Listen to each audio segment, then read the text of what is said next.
Hey there, retail and e-commerce store owners. Welcome back to the Bringing Business to Retail podcast, where we cut through the fluff, the overwhelm, and the clutter to help you grow your business with clarity, confidence, and control. I'm your host, Selena Nye, and if you have ever found yourself hustling like crazy, trying to keep your business afloat, or you feel like you are running in circles, putting in a whole bunch of effort and not seeing the results that you want, well, let me start by acknowledging I see you. In this episode, we are going to break free from that hustle for hustle's sake cycle. And we are tackling a little thing that I have dubbed the hamster wheel of hope. I think we've all gotten our steps up on the hamster wheel of hope over time. It's this exhausting pattern where you are just crossing your fingers and hoping things work out. Now, for you, maybe you're running flash sales every week because you've realized there just isn't enough money in the bank to pay that supplier invoice yet again. Or perhaps you're jumping on every new marketing trend that you see on Instagram because what you're trying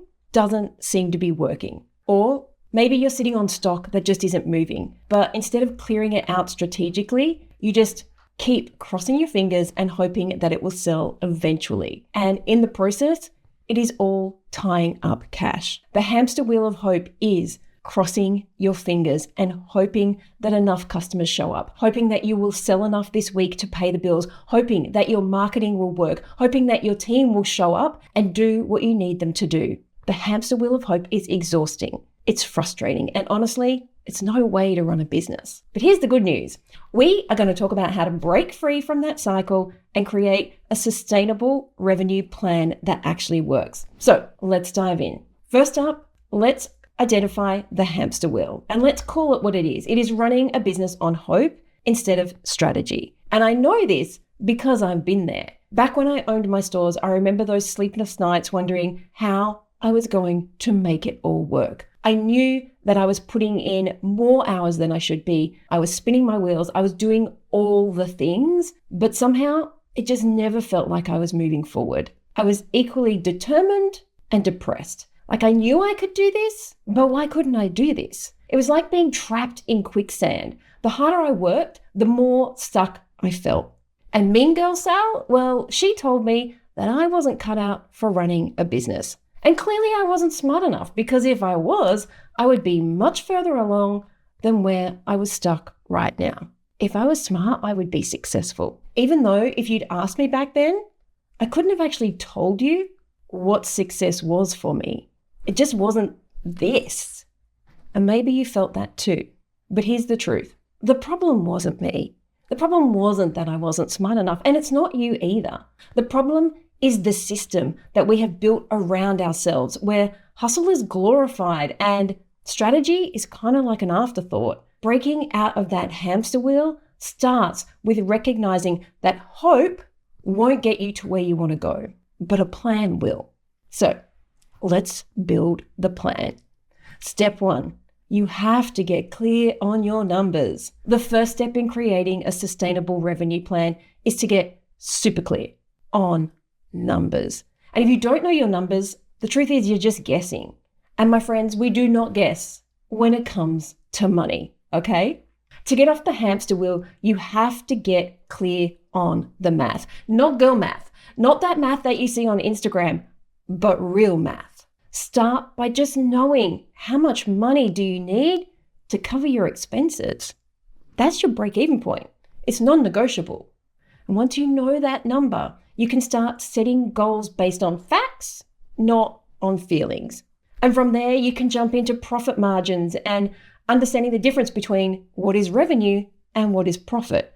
Profit is the money we put in our pocket. Are your prices sustainable? Are you leaving enough room to actually pay yourself? When we have that data, we can finally look at revenue goals and setting really clear targets for the week and the month and the quarter based on the break-even point and the profit goals. All of that good stuff that makes or breaks a business. Now, I know, trust me. This is the person who failed accounting not once, but twice at university. Numbers can be overwhelming. And for me, failing accounting had nothing to do with the fact that I wasn't smart enough, which sounds like an oxymoron, right? Like, well, you failed, you weren't smart enough. It wasn't that at all. It was just that the way they taught it to me didn't work for my brain. And once I realized that the numbers on the page were money, it all made sense. It was literally like a light bulb went off. I remember thinking, why did they teach me double journal bookkeeping? Why didn't they teach me money? Because I remember just the clarity when I saw the numbers and realizing it was money in my bank or money I had to pay. Numbers do not have to be overwhelming and scary. Grab a calculator, pour yourself a coffee or a wine, no judgment here, and break it down. When you know your numbers, you are no longer making decisions from a place of fear. You're making decisions from a place of power. When you know your break-even point, it is so much easier to work backwards and figure out what needs to happen in your business to hit your revenue targets. All right, that was step 1. Step number 2. Speaking of targets, I want you to set realistic targets. Now, targets are more than numbers than you just pluck out of the air. They are your roadmap to success. You need to set targets for yourself and for your team that align with your overall business goals. Because without clear targets, you are essentially running your business blind. Targets give us direction. They give us accountability. They give us something to aim for. They are literally a roadmap. So start with your own targets. What is your target and how are you going to get there? Remember, this is your roadmap. Okay, once we've done that, I want you to set team targets. Even if these are casual people or freelancers or virtual assistants, or it doesn't matter. If anybody is working in your business or on your business, they need to have targets. So this might include something like increasing sales conversion rate. So you might go to your team and say, hey, I've looked at the numbers and at the moment in store, we're converting at 45%. We need to get that up. We need to have our conversion rates at 60%. Now we can work out what we have to do to get them from 45 to 60. Maybe we need to do a little bit of sales training. Maybe we just have a poor performer who shouldn't be there. So do you see how we reverse engineering? Maybe you might want to reduce the time it takes to fulfill an order. When we have targets, pick and pack an order in less than 5 minutes.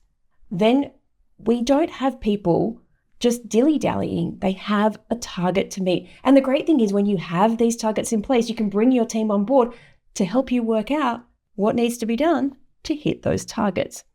The key here is to make targets actionable and measurable. So here's how you can come up with some effective targets. Look at what has worked well in the past and what hasn't. And where are the areas for growth? And where are the bottlenecks or the inefficiencies in your business? And remember, if you do have a team and you're listening to this, ask your team, what is stopping you from getting to the target? Because it could be something simple as like, well, when I go to pack an order, the packaging bench is at the other end of the warehouse. If it was in the middle, I wouldn't have to walk from one side to the other. Great. Now we know what needs to be done. And we're not getting our team on the defense. We're getting them on the offense. So align your targets with your vision.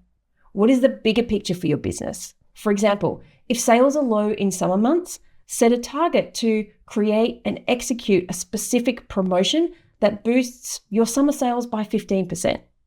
Or if your team struggles with upselling, set a target to train them on a new technique and then measure the results. Remember, targets are your way of keeping everyone aligned and moving in the same direction. And when you hit those targets, you got to celebrate because success deserves to be acknowledged. All right. So far we've gone through step 1, which was understanding our numbers. Step 2 was setting our targets. Now step 3, it is all about understanding your customers and leveraging your customer journey. Your revenue plan should align with each stage of your customer's journey, from almost before they first hear about you, right through to when they become your loyal repeat buyers. I call them your boomerangs and your drum beaters, the people who come back again and again, and your drum beaters are the people who tell everyone about you. So how do we do this?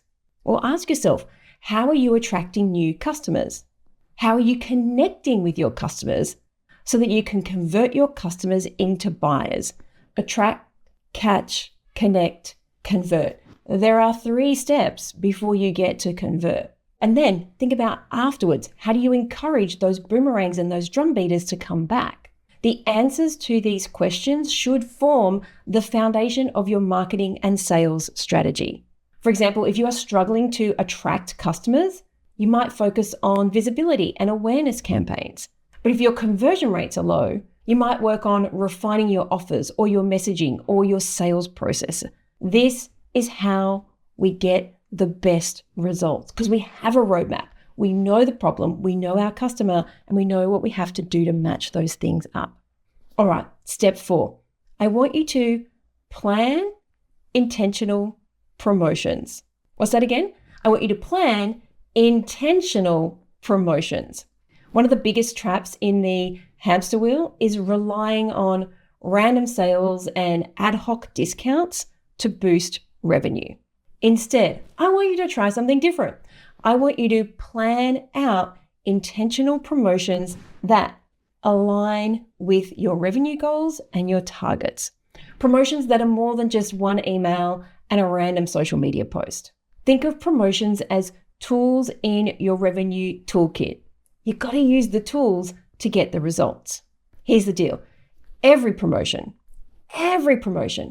should have a clear purpose. Are you looking to clear out old stock? Are you looking to increase repeat purchases? Are you looking to drive new customer traffic? Whatever it is, get specific and tie your promotion to your overall revenue goals and targets. Make sure every promotion has a clear start and end date. I don't know how many times over Christmas and the Black Friday period I saw people, we're extending our sale. The simple fact is you only extended your sales because you didn't hit the targets. We don't extend sales if we hit our targets.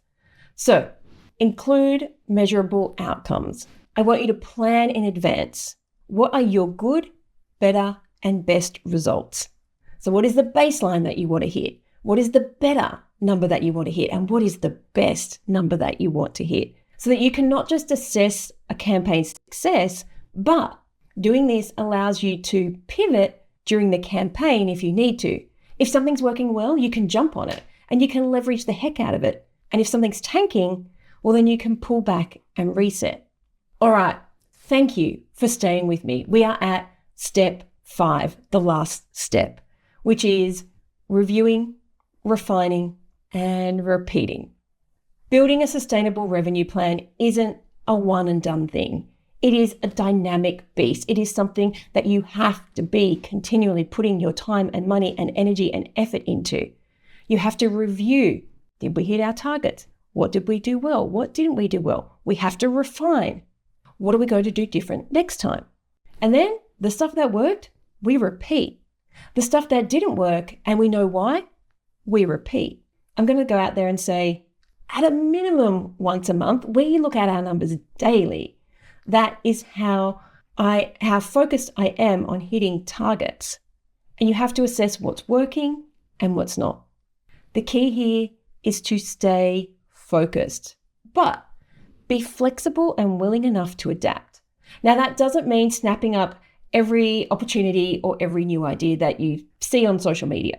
It doesn't mean listening to this podcast and deciding that you're going to change everything. Stay focused, but flexible. Alrighty, my friends, that is a wrap on today's episode. I don't want you to be on the hamster wheel of hope ever again. And how are we going to do that? How are we breaking free of the hamster wheel of hope? We are making sure we know our numbers. We are setting clear goals and targets. We plan intentional promotions. We review. I feel like I've missed one. What was the one that I've missed? I feel like I've missed number 3. We know our numbers. Oh, we understand our customer. Hello, we understand our customer journey and we create our messaging and our marketing to hit those people. And then we create our promotions. Sal, where are you?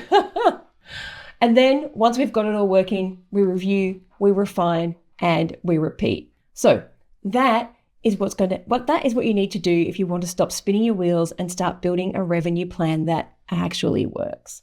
And before I finish up, I will say, as always, if you love this episode, I would find it greatly appreciative I would find it greatly appreciative. I would be greatly appreciative if you could share it with your fellow retailers, and of course, if you can leave a review. Your support helps me and the team to reach more business owners just like you who are ready to step up and scale their businesses. Alrighty, until next time, remember, clarity gives us confidence, which gives us control. And that is what's going to take your business to the next level. I'll see you next week.